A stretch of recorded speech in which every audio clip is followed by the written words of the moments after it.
সবাইকে ধন্যবাদ আমার আবহাওয়ার খবরের দিকে লক্ষ্য রাখার জন্য। চারিদিকে যা অবস্থা তাতে কিন্তু মন আশা করি কারোরই ভালো নেই। সবাই চায় দোষীদের শাস্তি হোক, কিন্তু কবে যে ধরা পড়বে আর কী যে হবে তা কিন্তু কেউ জানে না। আমিও নয়, আপনারাও নয়। সবই এখন কার ওপর নির্ভরশীল। জানি না লাস্ট পর্যন্ত কী হবে, তবে আশায় আছি সবাই কিছু না কিছু শাস্তি হোক অন্তত পুজোর আগে। চলুন শুরু করি। আগামীকাল কেমন থাকবে দক্ষিণবঙ্গের আবহাওয়া। বঙ্গোপসাগরে যে নিম্নচাপের সৃষ্টি হচ্ছে সেটা বাংলাদেশ উপকূলে সৃষ্টি হচ্ছে এবং তার ফলে কিন্তু কলকাতা সংলগ্ন এলাকায় কিন্তু বৃষ্টি কিছুটা বাড়লেও আমাদের দক্ষিণবঙ্গের 3টে জেলা অর্থাৎ পুরুলিয়া, পুরুলিয়াতেও কিছুটা বৃষ্টি হলো, বাঁকুড়া এবং পশ্চিম মেদিনীপুর, ঝাড়গ্রামে বলুন, ততটা কিন্তু বৃষ্টির সম্ভাবনা আমার চোখে নেই।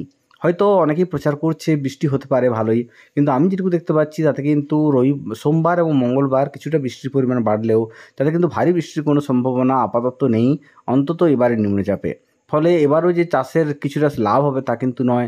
চাষের যে বৃষ্টির যে ঘাটতি আছে সেটা কিন্তু প্রায় একই রকমই থাকবে দক্ষিণবঙ্গে।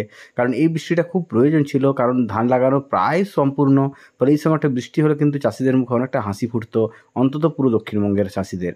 তবে তার আশা অন্তত আমি করছি না, যদি এখনও পথ বাকি আছে 2-3 দিন।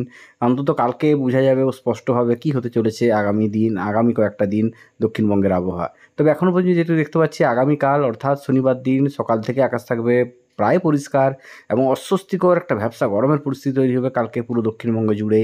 এবং বিকেলের দিকে বা দুপুরের পর থেকে বিকেলের মধ্যে বিক্ষিপ্তভাবে কোথাও কোথাও বৃষ্টি হলেও ভারী বৃষ্টির সম্ভাবনা হয়তো নেই। কিছুক্ষণের জন্য বৃষ্টি হলেও পরক্ষণে দেখবেন আবারও আকাশ পরিষ্কার হয়ে গেছে বা রোদ উঠেছে।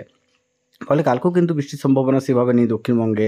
তবে অস্বস্তিকর গরমে কিন্তু পড়তে চলেছে কালকে দক্ষিণবঙ্গ। হয়তো তাপমাত্রা বেশি না থাকলেও হিউমিডিটি বা অস্বস্তিকর পরিস্থিতির জন্য কিন্তু অসম্ভব একটা কষ্ট হবে দক্ষিণবঙ্গের মানুষের কালকে।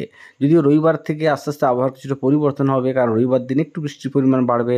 সোমবার এবং মঙ্গলবার দিন কিন্তু দক্ষিণবঙ্গের 3টে জেলা অর্থাৎ বাঁকুড়া, পুরুলিয়া বা ঝাড়গ্রাম তাদের বৃষ্টির সম্ভাবনা কম থাকলেও কলকাতা সংলগ্ন এলাকায়, কারণ কলকাতা, দক্ষিণ চব্বিশ এবং উত্তর চব্বিশ পরগনায় কিন্তু বৃষ্টির পরিমাণ কিছুটা হলেও বাড়বে এবারের নিম্নচাপে। তবে খুব একটা আশার আলো কিন্তু আমি দেখছি না আপাতত এবারের নিম্নচাপ থেকে। আজকের মধ্যে চললাম। সবাই ভালো থাকুন, সুস্থ থাকুন। সবাইকে শুভরাত্রি।